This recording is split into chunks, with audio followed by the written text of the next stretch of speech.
सो hi guys, आज की इस वीडियो में हम इंटरनेशनल रिलेशंस को पढ़ेंगे।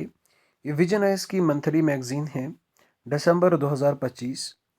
नाउ आगे बढ़ने से पहले आपसे रिक्वेस्ट है, प्लीज़ वीडियो को लाइक करना और चैनल को सब्सक्राइब करना।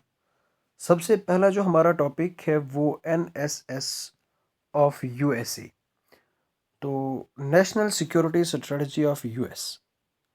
रिसेंटली डोनाल्ड ट्रंप एडमिनिस्ट्रेशन ने रिलीज़ किया है नेशनल सिक्योरिटी स्ट्रेटजी ऑफ 2025, तो इसी वजह से ये न्यूज़ में है। नो की फीचर्स क्या हैं इस नेशनल सिक्योरिटी स्ट्रेटजी को लेकर अगर हम बात करें, तो सबसे पहले अगर हम बात करें तो यहाँ पे बात की जा रही है रीअसेशन ऑफ मनरो डॉक्ट्राइन। तो इसको लिंक किया है इन्होंने national security to economic strength and ideological shift, role of Asia, great power dynamics, golden dome. Golden dome जो है ये एक मिसाइल डिफेंस शील्ड है, ठीक है। नो, मुनरो डॉक्ट्राइन के बारे में देखते हैं। मुनरो डॉक्ट्राइन क्या है? इसको लाया गया था 1823 में, ठीक है, ताकि जो यूरोपियंस पावर है इसको रोका जाए इन वेस्टर्न हेमिस्फीयर, ठीक है। वेस्टर्न हेमिस्फीयर में यूरोपियन पावर को रोकना, ये मुनरो डॉक्ट्राइन का कंसेप्ट है। वेस्टर्न हेमिस्फीयर जो है ये टॉप स्ट्रेटेजिक प्रायोरिटी है यूएस के लिए। आई बात समझ में? तो ये जो नेशनल सिक्योरिटी स्ट्रेटजी है इसको इन्होंने लिंक किया है इकोनॉमिक स्ट्रेंथ के साथ। यहाँ पे ये फोकस करते हैं री इंडस्ट्रियलाइजेशन पे, क्रिटिकल मिनरल एक्सेस पे एंड एनर्जी डोमिनेंस पे। क्रिटिकल मिनरल्स की अगर हम बात करें तो इसीलिए ये किसको हड़पना चाहते हैं? इसीलिए ये ग्रीनलैंड को हड़पना चाहते हैं। एनर्जी डोमिनेंस तो इसी वजह से इन्होंने वेनेजुएला को यहाँ पे हड़प लिया, ठीक है। तो वेनेजुएला पे यहाँ पे इन्होंने कंट्रोल किया by using trade reciprocity, tariffs, market access as की पॉलिसी टूल। तो जैसे कि आपने देखा होगा ट्रंप जो है वो टैरिफ लगा रखा है, ठीक है। कुछ बात हुई तो ट्रेड ट्रेड वार या फिर ट्रेड डील्स की धमकी दे रहा है, सैंक्शंस लगा रहा है। यहाँ पे आइडियोलॉजिकल शिफ्ट देखने को मिल रहा है। ये जो स्ट्रेटजी है ये रिप्लेस कर रही है वैल्यू बेस्ड डेमोक्रेसी प्रमोशन को विद सिविलाइजेशनल प्लूरलिज्म के साथ। तो यहाँ पे अगर हम बात करें तो ये जो अमेरिका का फ्यूचर है ये सेंट्रल है, ठीक है। एंड जो इंडो पैसिफिक वाला रीजन है ये फ्री एंड ओपन होना चाहिए अमेरिका की सिक्योरिटी के लिए। तो रशिया और चाइना को ये क्या देख रहे हैं? एग्जिस्टेंशियल थ्रेट, ठीक है, कि ये हमारे लिए एग्जिस्टेंशियल थ्रेट है, ठीक है। आई समझ में? तो गोल्डन डोम की बात करें तो यहाँ पे ये state of the art missile defence shield को डेवलप करेंगे, ठीक है, फॉर होमलैंड प्रोटेक्शन, होमलैंड को प्रोटेक्ट करने के लिए, rather than the collective defence of allies, ठीक है। इनको अब अलाइज वलाइज कुछ नहीं बनाना है, बस मिसाइल डिफेंस शील्ड को यहाँ पे डेवलप करना है, ठीक है, जिसको गोल्डन डोम बोला गया है। तो अलाइज वलाइज अब बाढ़ में गई। नेटो, तो जैसे कि आपको पता होगा यूरोपियन बहुत सारे मेंबर्स ये नेटो के मेंबर्स हैं। उसी के चलते हुए जो ट्रंप है वो ग्रीनलैंड को कंट्रोल करने की कोशिश कर रहा है। नेक्स्ट ग्लोबल इम्प्लीकेशंस की बात करते हैं। मिलिटराइजेशन ऑफ इकोनॉमिक ज्योग्राफी, ठीक है, ये एक इम्प्लीकेशन है।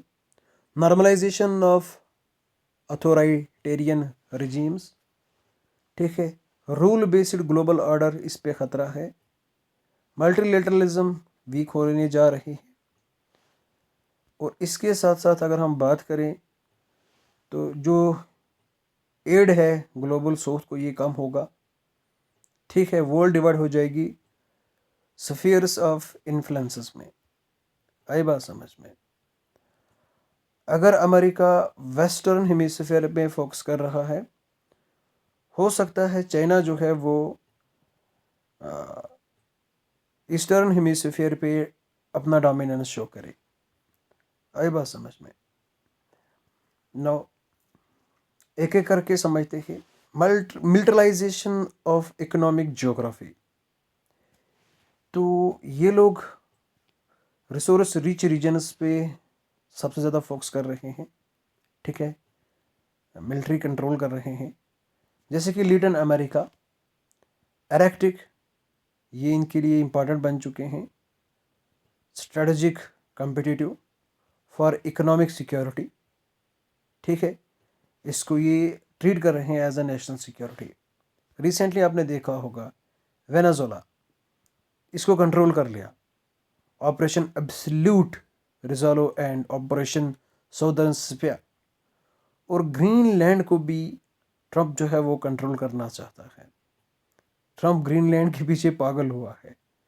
वेनेजुएला के पास लार्जेस्ट ऑयल रिजर्व्स हैं, और यहाँ पे हाईएस्ट गोल्ड रिजर्व्स भी देखने को मिल रहे हैं लैटिन अमेरिका में।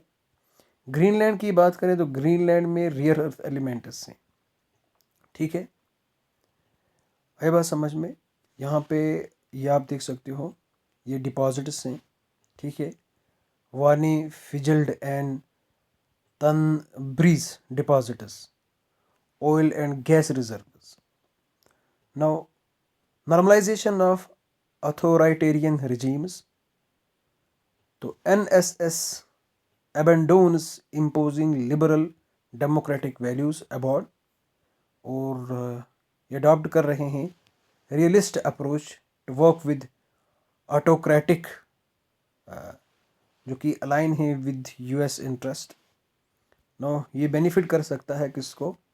ऑटोक्रेसीज को, जैसे कि पाकिस्तान है, ठीक है। आई बात समझ में? नो, एज US अपने नॉर्म्स को यहाँ पे इन्फोर्स करेगा, ठीक है। नो, ग्लोबल बेस्ड, जो हम अगर हम बात करें रूल बेस्ड ग्लोबल ऑर्डर्स की, तो ये इस पे ख़तरा है, रूल बेस्ड ग्लोबल ऑर्डर पे।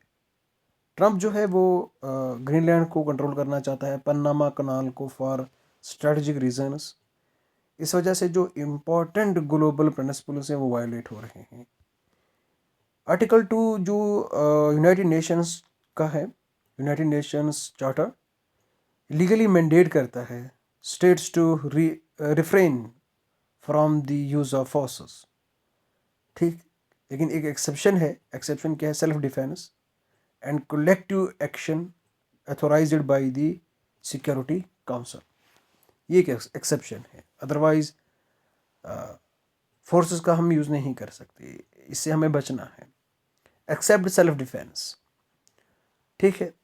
मल्टीलेटरलिज्म, इस पे इफेक्ट पड़ेगा। मल्टीलेटरलिज्म यहाँ पे वीक हो रहे हैं, एज US जो है ये बायलेटरल इंगेजमेंट्स कर रहा है, जो कि नेशनल इंटरेस्ट में है, US के नेशनल इंटरेस्ट में। तो रिसेंटली US ने विड्रॉ किया है फ्रॉम 66 ऑर्गेनाइजेशंस। फॉर एग्जांपल अगर हम बात करें तो UN conference on trade and development, यहाँ पे US ने विड्रॉ किया। इसके साथ साथ और भी बहुत सारे ऑर्गेनाइजेशंस हैं जहाँ पे US विड्रॉ करना चाहता है, और किया भी, ठीक है। इवन WHO से, वर्ल्ड हेल्थ ऑर्गेनाइजेशन से, बड़े बड़े ऑर्गेनाइजेशन से US जो है वो विड्रॉ कर रहा है। ग्लोबल साउथ में जो एड आता था वो कम हो जाएगा। अगर हम बात करें तो NSS इन्होंने ओमिट किया है, ठीक है, छोड़ दिया है टर्म ग्लोबल साउथ को, और प्रायोरिटाइज किया है डोमेस्टिक इकोनॉमिक रिवाइवल को, our sea commitments and ties assistance to it is strategic priorities. अब ये वहीं पे असिस्टेंस प्रोवाइड करेंगे, ठीक है, वहीं पे हेल्प प्रोवाइड करेंगे जो इनकी स्ट्रेटेजिक प्रायोरिटीज़ होंगी। यूएस जो है ये सिंगल लार्जेस्ट डोनर है एड का वर्ल्ड में। 30% जो भी ग्लोबल ऑफिशियल डेवलपमेंट असिस्टेंस है वो कहाँ से आता था, यूएस से आता था। ठीक है, वर्ल्ड जो है ये दो स्फीयर्स में डिवाइड हो सकती है। जो नेशनल सिक्योरिटी स्ट्रेटजी 2025 की ये फोकस कर रही है वेस्टर्न हेमिस्फीयर पे। ठीक है, तो इस वजह से चाइना का जो इन्फ्लुएंस है, इसकी मिलिट्री का जो इन्फ्लुएंस है, इकोनॉमिक का जो प्रेजेंस है, मिलिट्री का जो प्रेजेंस है एशिया में वो बढ़ सकता है। और इंडो पैसिफिक वाले और ग्लोबल साउथ में चाइना का जो इन्फ्लुएंस है वो राइज हो सकता है। आर्म्स रेस जो है वो बढ़ सकती है। तो एनएसएस ने जोर दिया है न्यूक्लियर मॉडर्नाइजेशन पे and deterrence risk, intensifying arms competition and weakening global nuclear disarmament. आई बात समझ में? नाउ इम्प्लीकेशंस क्या हैं इंडिया के लिए? यहाँ पे अपॉर्चुनिटीज़ और चैलेंजेस की बात करें तो इम्प्रूव रिलेशंस इम्प्रूव होंगी। ठीक है, now technology driven strategic gains, तो हम कॉपरेशन कर सकते हैं on technology export and critical minerals. Critical minerals की हमें यहाँ पे सप्लाई हो सकती है एज की चाइना के ऊपर सबसे ज़्यादा डिपेंडेंस है। ठीक है, इंडो पैसिफिक इंगेजमेंट, ठीक है, क्वाड का रोल यहाँ पे है। इंडिया के साथ हमारी क्वाड में अलायंस है। ठीक है, क्वाड में अगर हम बात करें तो क्वाड में जापान है, ऑस्ट्रेलिया है, इंडिया है और यूएस है। ठीक है, तो इंडिया का विजन है free, open, inclusive and rule based Indo Pacific, जो कि चाइना के अगेंस्ट में है। ठीक है, आई बात समझ में? चाइना को काउंटर करना है, इसलिए क्वाड जो है ये इम्पोर्टेंट है।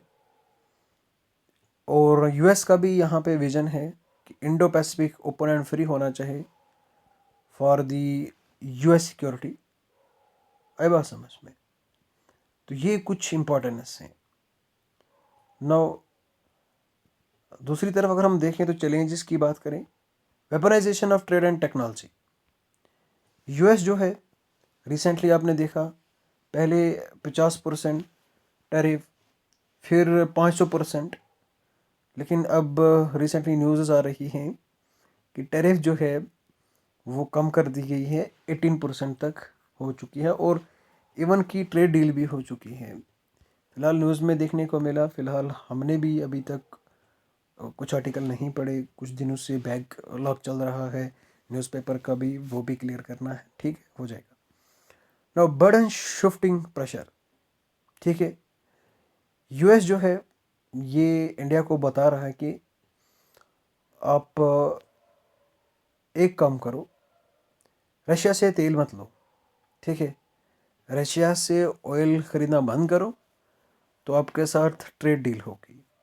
ठीक है, no US expects India to take primary responsibility for security in Indian ocean without offering the security guarantee of the formal treaty. ठीक है, यूएस एक्सपेक्ट कर रहा है इंडिया से कि इंडिया जो है वो क्या करे, प्राइमरी रिस्पॉन्सिबिलिटी ले for security in Indian ocean.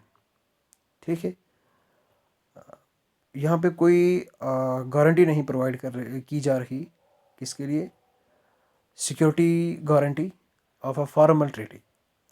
ना चाइना टिल्ट, ट्रंप की सॉफ्ट पॉलिसी है, सॉफ्ट स्टैंस है ऑन चाइना। एंड यहाँ पे आपको G2 एंगेजमेंट देखने को मिली होगी रिसेंटली, चाइना एंड अमेरिका इनके दरमियान एक G2 मीटिंग हुई थी, पिछली बार मैंने पढ़ाया भी इसको। नो बायलैटरल अंडरस्टैंडिंग, इस पे थोड़ा सा मामला है। NSS ये क्लेम करता है कि Trump negotiate peace between India and Pakistan, कि ट्रंप ने निगोशिएट किया है peace peace between India and Pakistan, recent जो कन्फ्लिक्ट हुआ था। ठीक है, आई बात समझ में। तो ये थे इंडिया पे कुछ इम्प्लीकेशंस, चैलेंजेस। ठीक है, तो नाउ नेक्स्ट टॉपिक की बात करते हैं। नेक्स्ट हमारा टॉपिक क्या है?